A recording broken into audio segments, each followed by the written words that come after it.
राधिकेश, शुभ एकादशी।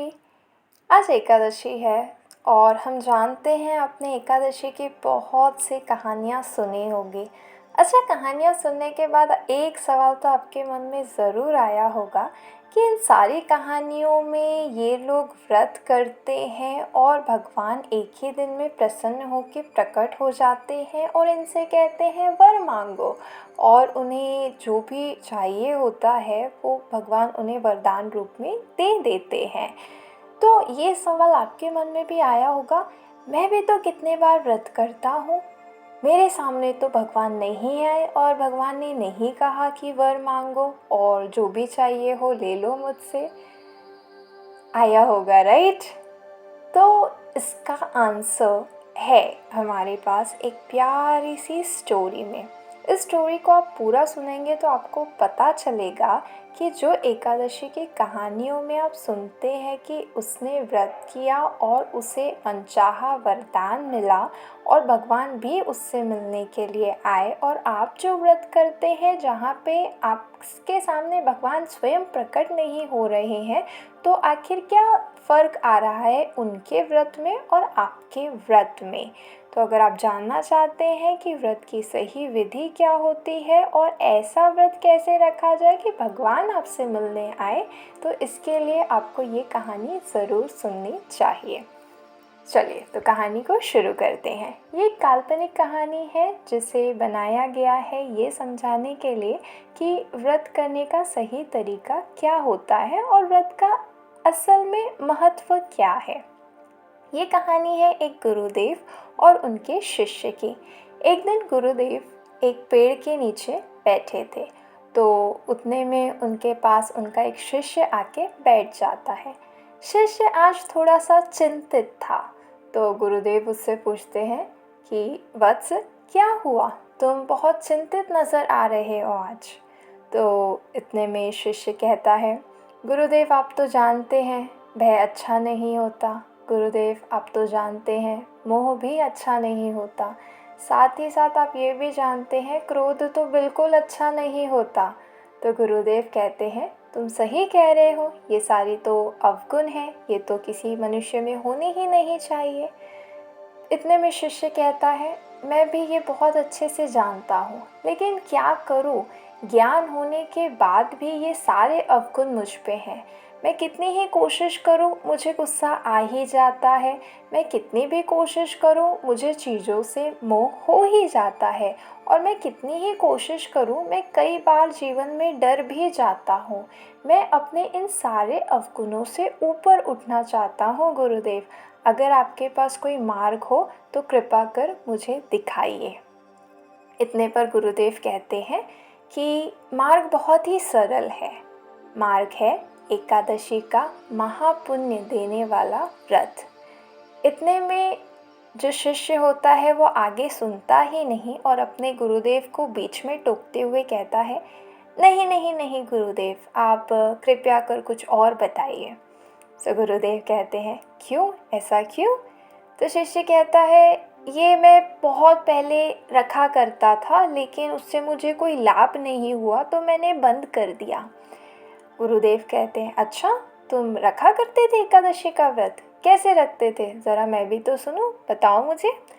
तो शिष्य बताता है अपने गुरुदेव को, व्रत में क्या है, आसान होता है, बस सुबह उठो, पूजा करो, फिर दिन भर कुछ नहीं खाना होता है और शाम को बस पूजा कर लेना होता है और फिर प्रसाद खा के ऐसे ही व्रत रख लिया जाता है। तो ऐसे ही मैं व्रत रखा करता था, ऐसे ही तो रखते हैं ना।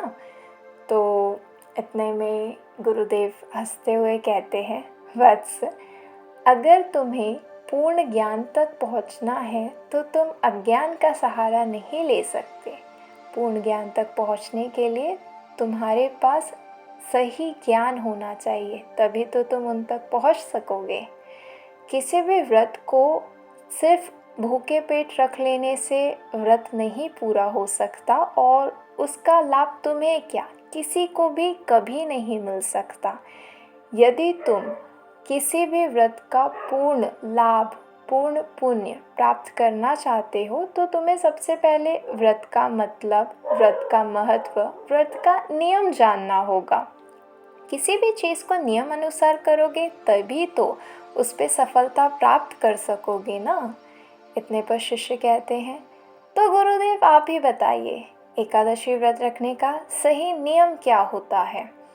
तो गुरुदेव कहते हैं, ज़रूर, लेकिन इससे पहले तुम्हें व्रत, जिसे कुछ लोग उपवास भी कहते हैं, इसका मतलब जानना होगा और ये क्यों रखा जाता है, इसका उद्देश्य क्या होता है, ये जानना ज़रूरी है। जो व्रत होता है उसका एकमात्र उद्देश्य होता है अपनी आत्मा को परमात्मा से जोड़ना। जी हाँ, हर व्रत का, हर उपवास का एकमात्र उद्देश्य होता है अपनी आत्मा को परमात्मा से जोड़ना। तो इसीलिए व्रत रखा जाता है, इसीलिए उपवास किया जाता है।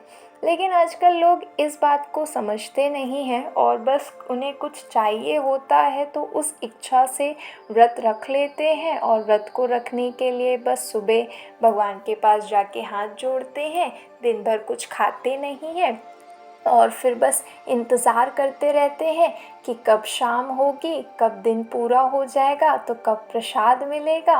और इसी इंतज़ार में बस घड़ी को देखते देखते अपना समय सारा निकाल देते हैं। और कई कई लोगों को तो इंतज़ार करते करते नींद भी आ जाती है, तो वो जाके सो भी जाते हैं और फिर शाम हो जाती है तो जल्दी से बैठ के प्रसाद खा लेते हैं। हाँ, प्रसाद खाने से पहले भगवान की पूजा ज़रूर कर लेते हैं और इस तरीके से उन्हें लगता है कि बस उन्होंने व्रत रख लिया और व्रत सफल हो गया। लेकिन ये सही तरीका नहीं होता है। किसी भी व्रत को अगर आप सिर्फ खाली पेट रख लेने से समझोगे कि आपने व्रत रख लिया, आपने बहुत महान काम कर लिया, तो आप में ज्ञान की बहुत ज़्यादा कमी है। आपको सही ज्ञान पहले प्राप्त करना चाहिए, फिर ही व्रत रखना चाहिए, तभी तो भगवान प्रसन्न होकर आपके सामने प्रकट होंगे। तो इतने पर शिष्य कहता है, हाँ गुरुदेव, मैं भी तो यही किया करता था। आप कृपया कर मुझे बताइए कि सही तरीका क्या होता है। तो इतने पर गुरुदेव बताना शुरू करते हैं, किसी भी व्रत को सही तरीके से रखने के लिए सुबह सबसे पहले तुम्हें अपनी दिनचर्या कंप्लीट करके भगवान के सामने जाना होता है, स्नान वगैरह करके उनकी पूजा करनी है और उनके सामने संकल्प लेना होता है, हे ईश्वर, आज मैं आपका व्रत रख रहा हूँ, मुझे शक्ति देना कि मैं अपनी समस्त इंद्रियों की इच्छाओं को संयम में करके आपके चरणों में खुद को अर्पित कर आपकी सेवा कर सकूँ। ऐसे संकल्प लेने के बाद व्रत को किया जाता है। अब भगवान आपसे ये नहीं कहते कि आज व्रत है तो तू कहीं मत जा, कोई काम मत कर, बस मेरे सामने बैठा रहे। नहीं, भगवान तो कर्म योग करने के लिए सबको कहते हैं। तो संकल्प ले लिया आपने, भगवान को प्रणाम किया, अब उसके बाद आप जा सकते हैं, अपने दिनचर्या के सभी कार्यों को कंप्लीट कर सकते हैं। अब आपको लगता है कि आपके जीवन में जितने भी काम है वो बहुत ज़्यादा इम्पॉर्टेंट है, तो आप ज़रूर से जाइए, उनको निभाइए अच्छी तरीके से। लेकिन आपको एक बात समझना है कि जो व्रत है उसका उद्देश्य है अपनी आत्मा को परमात्मा से जोड़ना। अब जैसे ही आप भगवान के सामने से उठ के चले जाते हैं, अपने कार्यों में व्यस्त हो जाते हैं, तो इस तरीके से तो आप भगवान से दूर हो गए ना, तो आपको व्रत का पूर्ण लाभ कैसे मिलेगा।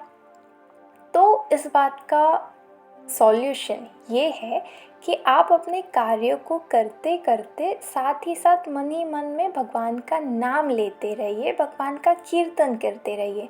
कीर्तन भक्ति का सबसे सरल मार्ग है। जी हाँ, भगवान का कीर्तन कर आप अपने आप को भगवान से सदा सदा सदा कनेक्टेड रख सकते हैं।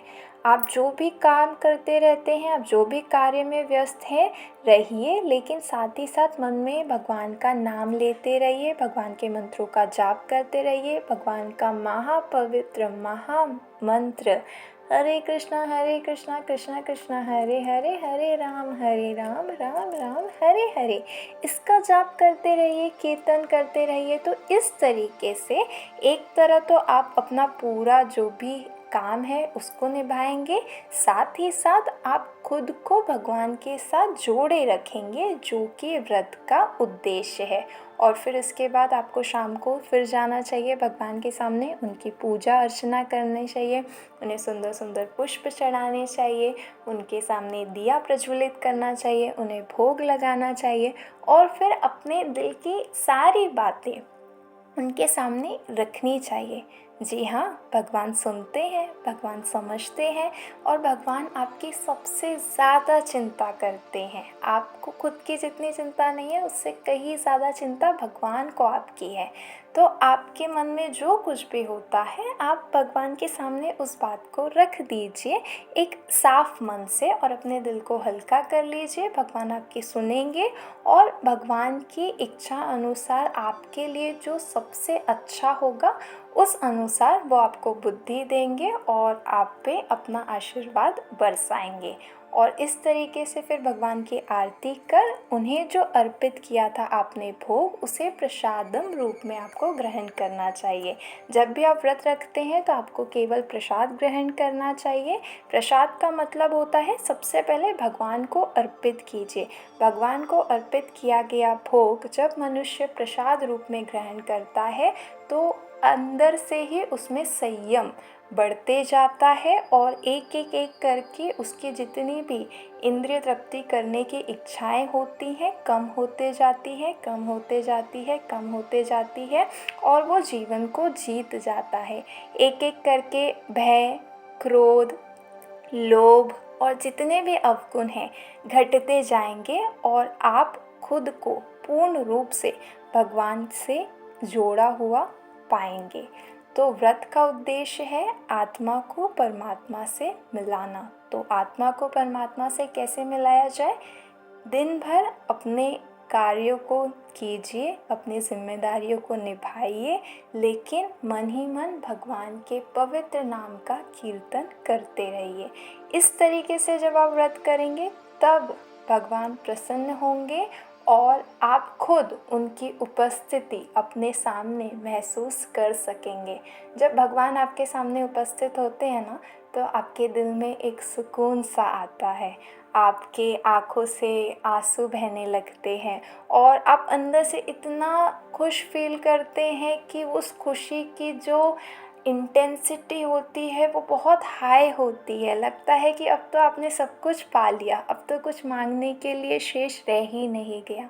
तो ये सारी कुछ चीज़ें होती हैं जब भगवान आपके सामने स्वयं प्रकट हो जाते हैं। तो ये आपके साथ हो सकता है, बस आपको व्रत को सही तरीके से करना है। जिस भी दिन आप व्रत रखें तो आपको अपना पूर्ण मन, पूर्ण दिल और पूर्ण आत्मा भगवान में लीन रखने की कोशिश करनी है। कौन क्या कर रहा है भूल जाइए, आप क्या कर रहे हैं उसे करते रहिए, लेकिन साथ ही साथ भगवान के पवित्र नाम का कीर्तन करते रहिए। किसी के बारे में बुराई तो बिल्कुल मत कीजिए, सोया तो बिल्कुल मत किया कीजिए दोपहर के टाइम पे, और जितना हो सके भगवान का कीर्तन करते रहिए और खुद को भगवान में समर्पित कीजिए। जब आपके हर एक कर्म भगवान को प्रसन्न करने के लिए होंगे तभी आपके सारे कर्म शुभ कर्म, शुद्ध कर्म कहलाएंगे। और जब आपके सारे कर्म शुद्ध कहलाएंगे तब भगवान खुद सामने से आके आपको आशीर्वाद देंगे, आपके बिन मांगे आपको सब कुछ मिल जाएगा। तो अब आपको समझ में आ गया होगा शिष्य कि किस तरीके से व्रत को किया जाता है, ऐसा गुरुदेव पूछते हैं। तब शिष्य थोड़ा सा बहुत ज़्यादा खुश होके और थोड़ा थोड़ा सा झुकी हुई आंखों से शर्माते हुए कहता है कि मैं कितना बड़ा अज्ञानी था, मैं बहुत बहुत बहुत ज़्यादा धन्यवाद करता हूँ भगवान का, जिसे मुझे उन्होंने आप जैसा गुरु दिया और आपके मार्गदर्शन से अब मैं जान सका कि व्रत को करने का सही तरीका क्या होता है। अब मैं इसी तरीके से, इसी नियम से व्रत को किया करूँगा और मुझे पूर्ण विश्वास है कि आपने जैसा व्रत बताया है उसी नियम अनुसार जब मैं करूँगा तो मैं अपने सारे अवगुणों से ऊपर उठ के निर्गुण बन के भगवान को खुद के सामने, भगवान को खुद के साथ महसूस कर सकूँगा। सो आपका बहुत बहुत बहुत धन्यवाद गुरुदेव, ऐसा शिष्य कहता है। और इस पे गुरुदेव उसे अपना आशीर्वाद देते हैं।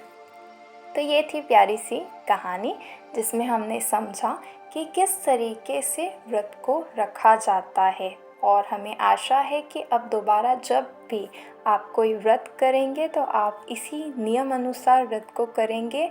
और हमें ये भी आशा है कि जब आप नियम अनुसार व्रत को करना सीख जाएंगे तब आप अपने साथ भगवान की उपस्थिति को महसूस कर सकेंगे। वो खुशी ही एक अलग खुशी होगी। आप महसूस करने की कोशिश कीजिए, किसी ना किसी दिन भगवान ज़रूर आएंगे आपको वो खुशी देने के लिए। हरे कृष्णा, राधे कृष्णा, हर हर महादेव।